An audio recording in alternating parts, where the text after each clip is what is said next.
மழையை கடந்த பின்னரும் தற்பொழுதும் தொடர்ந்து கனமழை மாவட்டம் முழுவதும் பெய்து வருகிறது. குறிப்பாக ஆரணி மற்றும் கொசஸ்தலை ஆற்றில் தொடர்ந்து வெள்ளப்பெருக்கு ஏற்பட்டு வருகிறது.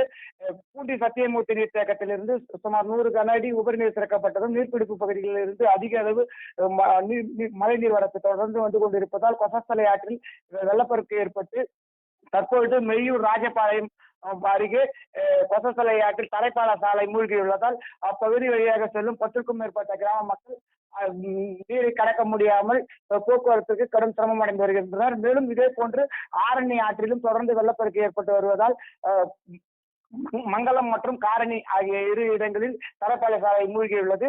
அதில் ஆபத்தான நிலையில் பொதுமக்கள் தொடர்ந்து பயணம் செய்து வருகின்றனர். தொடர்ந்து மாவட்டம் முழுவதும் நேற்று முதல் பலத்த காற்று வீசி வருவதால் மின்கம்பங்கள் ஆங்காங்கே சாய்ந்து மின்கம்பிகள் அறிந்து விழுந்தால் மின் தடை ஏற்பட்டுள்ளது. அதனை மின்வாரி ஊழியர்கள் தொடர்ந்து சீரமைக்கும் பணியில் ஈடுபட்டு வருகின்றனர்.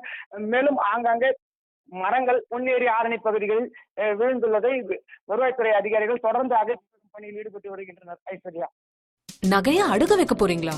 நிறைய ஜுவல்ஸ், அதுக்கு கொஞ்சம் காசு, அதுக்கு வட்டி கட்டி கட்டி எதுக்கு?